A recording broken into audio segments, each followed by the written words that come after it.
Hi, this is Steve from the Great Outdoor Bible Adventure. And today we are on Laurel Hill Creek in Somerset County.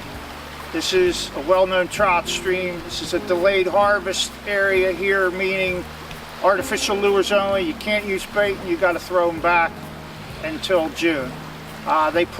This is Keystone Select Waters, which means they put some of the nicest trout they have in their hatcheries in these streams. This is a special area. Behind us, you can see all along here on both sides, there's some very large hemlock trees. These hemlock trees are virgin trees that have never been cut. The lumbering companies at the time found it too difficult to get back in here and harvest these trees. These trees date back 200 to 300 years to the time of the 1700s Shawnee Indians. It's a very special spot. I fished this place off and on over a 30-year period. Had a lot of good times here. Anyway, Craig's going to bring you another sound biblical teaching, so enjoy. Thank you. All right, I'm Steve's brother Craig, and today on the Great Outdoor Bible Adventure, we're going to be talking about the baptism of Jesus. Now, I'm going to read it in Mark chapter 1, verses 9 through 11. In those days, Jesus came from Nazareth, his hometown, of Galilee up north, and was baptized by John in the Jordan. Now, we're going to put up 4 photos of the Jordan River right now. The first two of them are going to be in the rainy season when there's a lot of water flow. The next 2 are going to be in the dry season, as you can see now. And the 4th one is when it empties into the Dead Sea, and you can see not much water flow there. You can't compare the Jordan River to a river in America. It just doesn't have that water flow. Jesus is baptized by John down in the south, not too far from the Dead Sea, probably. Here's what happens. When he came up out of the water, he was baptized. Immediately, he saw the heavens being torn open and the Spirit descending on him like a dove. And a voice came from heaven, "You are my beloved Son. With you I am well pleased." Sometimes we read these verses so routinely and we analyze them. You have the Father in heaven, you have Jesus down on the earth, and the Spirit descending, and you can see Father, Son, and Holy Ghost there, the Holy Trinity. And you see the divinity of Christ. But sometimes we read them so fast we lose the wonderment, the magnificence of the situation. So I'm going to take you back to that time. A little fiction here, historical fiction. I'm going to make myself be a citizen of Jerusalem. My name's going to be Isaac. They call me Zach. And I have a little storefront in Jerusalem where I make and fix and repair saddles for horses and camels and mules and whatnot.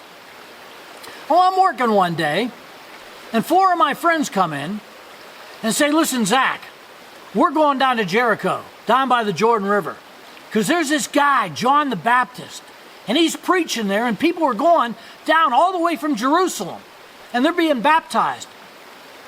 And they're coming back feeling they have a new relationship with God. Why don't you come with us?" And I said, "Oh, come on, man.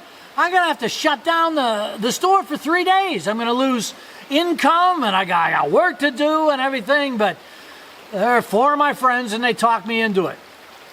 Well, I complain a lot because, it's going to take a full day to get down to Jericho, and that's walking down. And then I figure I got to spend money to get a room in Jericho, and then I got to find John the Baptist. Where's he at? So there's day 2, and then day 3 coming back to Jerusalem, and I'm complaining all the whole while going down there. And then we get down there, and then the next day we wake up and we go upstream on the Jordan River until we find him. And we all sit down, and I'm not sure what to make of this guy. He's coming out of the wilderness. He wears camel hair, a leather belt, and I'm thinking, this is a hick. This is a guy in the boondocks. What's he got? But then he starts to preach. And let's just say that day he's preaching on the 10 Commandments. No other gods before me. No idols. Don't take the name of the Lord God in vain. Oh. Remember the Sabbath. Oh. You know, and all of a sudden I'm being hit. This is what it means to be a Jew. And I'm not doing it. Honor your father or mother. Don't commit murder. Well, at least I'm not doing that. Don't commit adultery. Don't steal. Don't bear false witness. No slander against anybody. And don't covet. And these things are hitting me. And I'm trying to fight it off. I'm trying to say this guy's a lunatic. He's from the desert. I mean, why listen to him? But my heart is listening to him. Now there's maybe, people are coming from the whole Judean countryside. And they're coming from Jerusalem. And maybe there's, 200 people there that day. And he calls for baptism. And I can't fight it anymore. I go up to be baptized. And I am baptized. I talk to John for a little while. I tell him I'm not keeping these 10 commandments. Some of them yes, but some of them no. I get baptized. And doggone, man. I feel pretty good. I feel like I've done the right thing. I come back on the shore and I'm sitting there with my buddies and we're talking. And we're watching other people be baptized. And then this guy comes. I don't know who this guy is. And he goes up to John and they're talking a little bit. I can't hear what they're saying. And I'm just feeling good watching people be baptized. And he gets baptized. And then just like the Bible says, the heavens are torn open. I don't even know what that means. Maybe the clouds parted, but I've been to Israel 4 or 5 times. There are not too many cloudy days there. I don't know what happened there, but the heavens are torn open. A bird comes down. It's like a dove. And it sits on Jesus. You could hear a pin drop. Nobody's talking. And all of a sudden, the voice of God speaks from heaven. They haven't heard the voice of God since the time of Moses on Mount Sinai, 1,300, maybe 1,500 years ago. And all of a sudden this voice booms out of the heavens. This is my beloved Son in whom I am well pleased. Immediately, face to the ground. Some people are flat on their stomachs. Others are bowing over like the Muslims do to this day. You're afraid to look. You're afraid to raise your face. You've just heard the voice of God. You're down with your face to the ground for who knows how long. 10 minutes, 15, maybe a half hour. You're afraid. It's the voice of God. It hasn't been heard in 1,500 years. How come I heard it? Pretty soon you lift up a little bit and you look at your friends and they're looking at you, and whoever that guy was that was baptized, he's long gone. Where'd he go? Still nobody's talking. The people start to look at each other. All of a sudden, John the Baptist finally says, "Behold, the Lamb of God that takes away the sin of the world." And you're taking this in. Wait a minute. The voice from heaven said, "This is my beloved Son." That means he's the Son of God. That means he's a Messiah. John calls him the Lamb of God. That sounds like a sacrifice. Like they do in the temple, killing the lambs. What does this mean?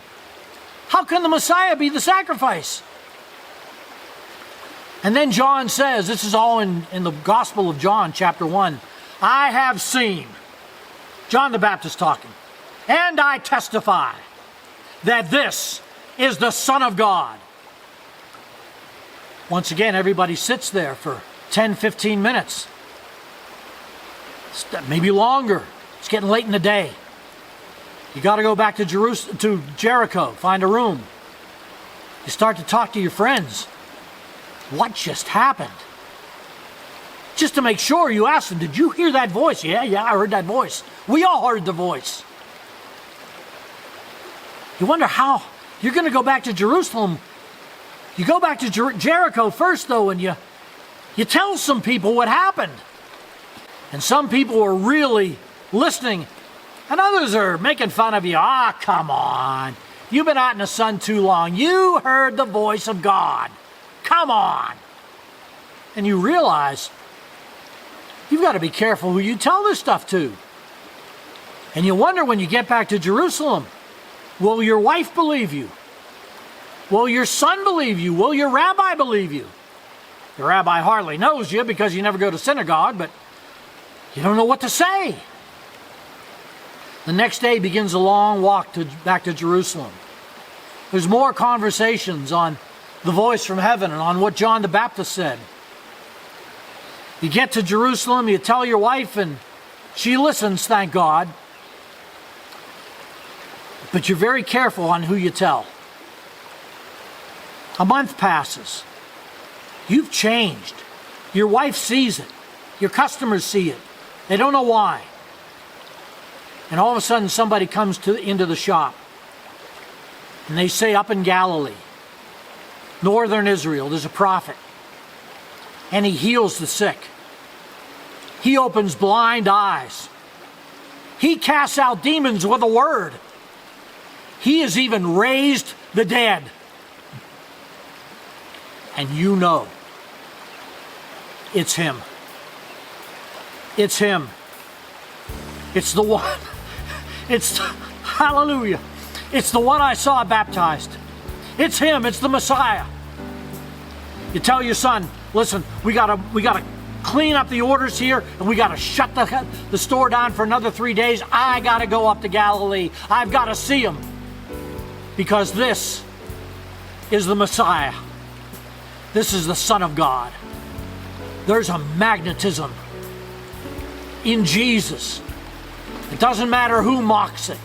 It doesn't matter who says it can't be true. You know it's true. And he draws your soul unlike any other force in the world. You've got to see him.